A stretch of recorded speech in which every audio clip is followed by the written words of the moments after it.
Get what done? Huh? Your interview. Oh, well, I'm just shooting video out here, so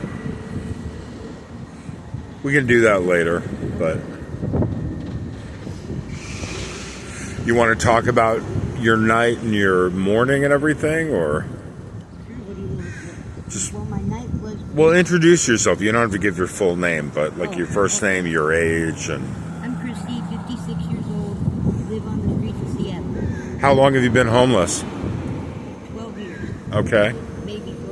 What kind of life did you have like that before? We had a good life. We raised our kids. We had a house, a 4-story house. My husband made about $200,000 a year, maybe more. Uh-huh. Did you have a career, or no? Okay. All right. My son got hit by a car when he was 5, and so he was, got a traumatic brain injury, so we had to have a lot of care. Okay. And what's going on with the bag and everything and putting it around the corner? So, Well, we just don't want to mess up the sidewalk and then we get kicked out. right. Try to keep it as clean and neat as possible. Bear in mind the people that are going to watch this probably have never met a homeless person. So, if you want to talk about like the drug culture, you got to explain a little bit and the terms and things like that. Okay? I mean, I know a lot of that stuff, but you have to think of the viewers. So most of your homeless people are hooked on some kind of drug or another, whether it be marijuana. Well, you don't really get hooked on marijuana, but No, you know, they do some kind of drug, or fentanyl, methamphetamines, cocaine, crack. right. And what are some of the names for methamphetamine and fentanyl? So Methamphetamines is meth, clear, daytime, jib. and basically it's crystal meth, Yeah, yeah, crystal meth, speed. right? Yeah, that's pretty much all the names. Fentanyl is fetty, spaghetti. Some people say powder, but that's more cocaine thing. Right. That's pretty much it for fentanyl. Uh huh. Fetty or spaghetti. Yeah. Can you light me? Yeah. There you go. Thank you.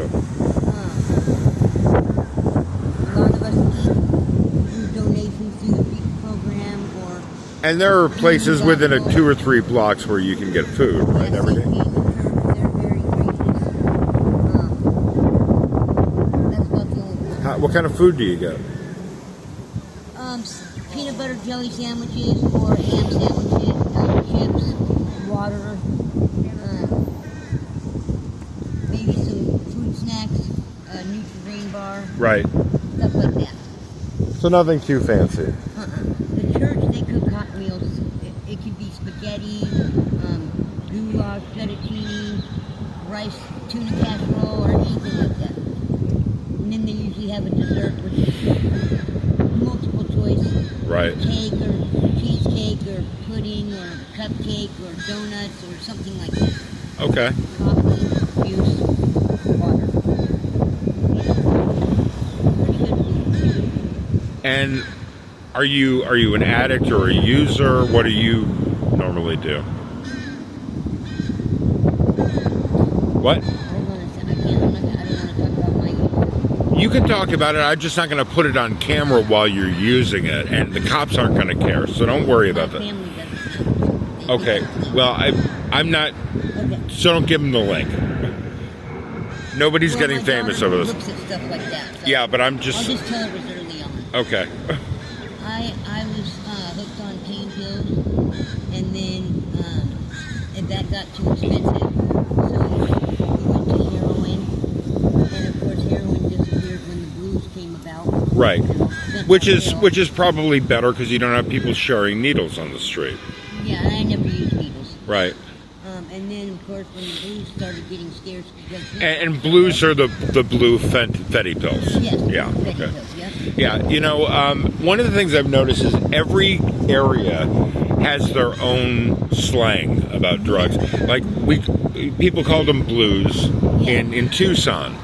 and they didn't call it clear. They just called it meth. Yeah, there's a guy that came from the East Coast, and he has all kinds of weird names for drugs. I don't even remember them. Yeah, like, so, for example, when I lived in Milwaukee, I had a recovering addict move in downstairs, and she educated me on some of the stuff I've never tried any of this stuff. I'm not gonna try any of this stuff. You know, and if I try it, it might be just to find out what it's like. I'm not gonna use it for a week and find out that I'm fucking an addict. Well, if you try it once, it'll kill you. You're not Right. careful. So, Who?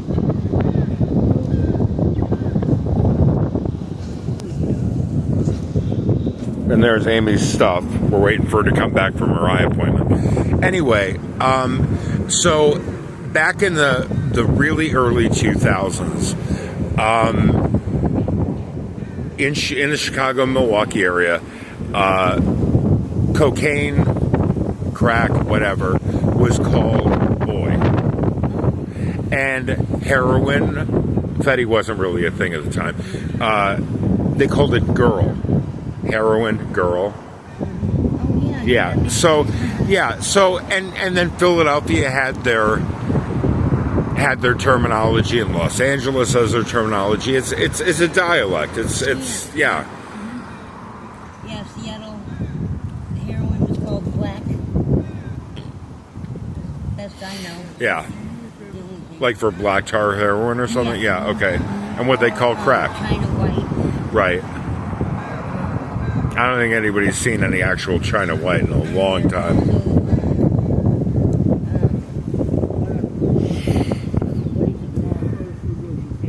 Gunpowder. Gunpowder? And it's a powder form of heroin that you have to breathe on, like, very softly, and it turns it into... Turns into what? It turns it into the tar. Okay.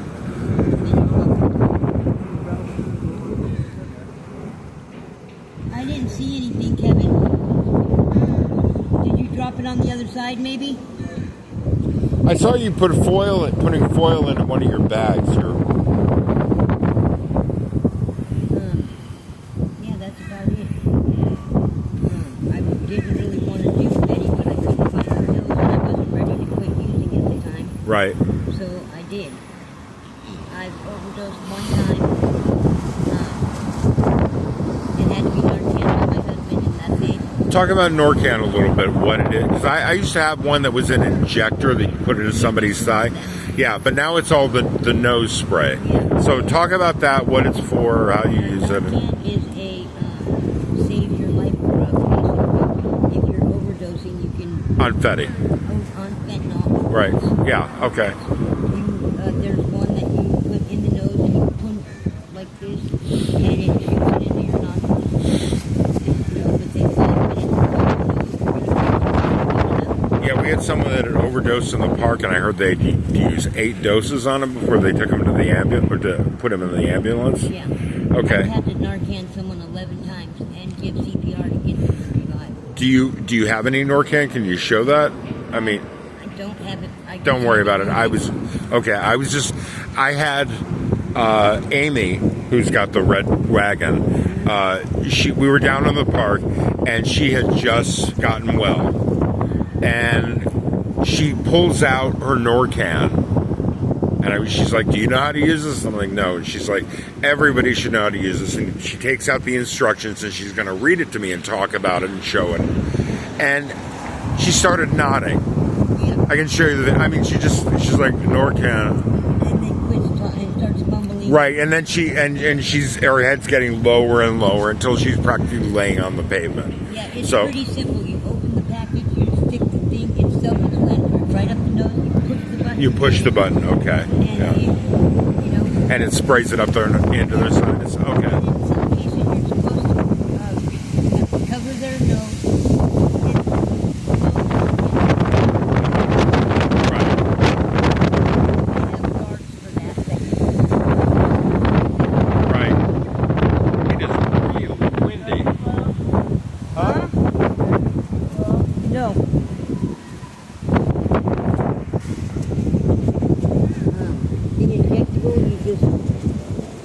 So like administering insulin. Yeah. Same kind of needle and everything. You draw it into the needle and muscle it into their body. Right. Okay. I think you have to do it in the arm or the leg. Yeah. My injector had a voice. It would have an alarm when you took the guard off, and it would give the instructions on how to use it verbally. Yeah, it tells you how to do it. I haven't. It goes like, nee, nee, nee, nee, nee. Attention, this person is overdosing. And I carried it for a couple of years just in case I ran into someone who collapsed at the mall or something. Mm-hmm. I mean, At least in Seattle, they're not carrying our thing. Yeah. They, I guess it got too many too soon. Right. Too many too fast, yeah. Yeah. So they let the paramedics do it. 14 out of 15 ambulance calls are due to overdoses. Right. In the city, in the downtown area. Right. Just in that area. I don't know what it is in rural areas. Outside Yeah. the city. Yeah.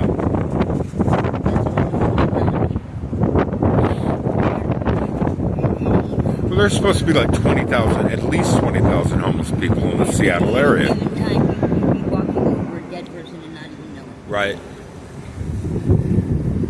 That's pretty sad. I've had experiences where I was giving a man CPR, and his friend stole all my belongings while I was doing that. Mm-hmm. My jacket, my clothes, everything I owned, while I was saving their friend's life. Yeah. I've had experiences where we've been refused to, we've been not allowed to administer Narcan by people, citizens on the street, until they searched their pockets and Right. got what they wanted out of them, and then we were given the Narcan to administer. What do you mean, until they got what they wanted? Whatever was in their pockets that they wanted it, whether it be money, drugs, or anything. Or Okay. money. Yeah. To me, that's pretty low. But hang on a second. Can you hold this for a second? I want to find your phone. You can point it at me. If you want. 7%. Okay. Hey, Brad. How you doing? How's it going, man? You want a cigarette? You having a bad day? It's actually pretty warm and it's windy, but Hi, Brad. Do you have anything to drink, Brad?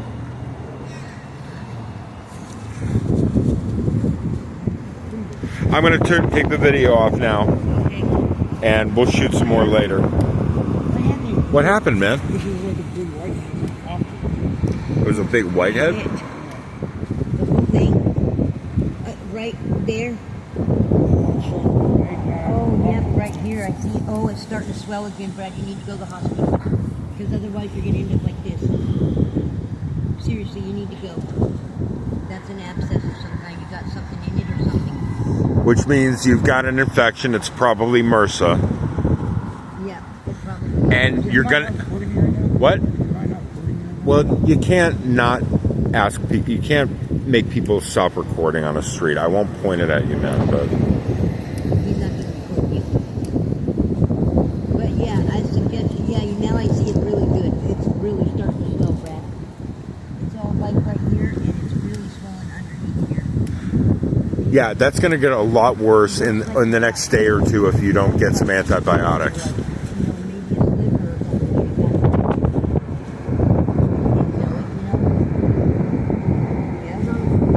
Huh? Hold on. 12:03. After you walk, did the swelling get worse?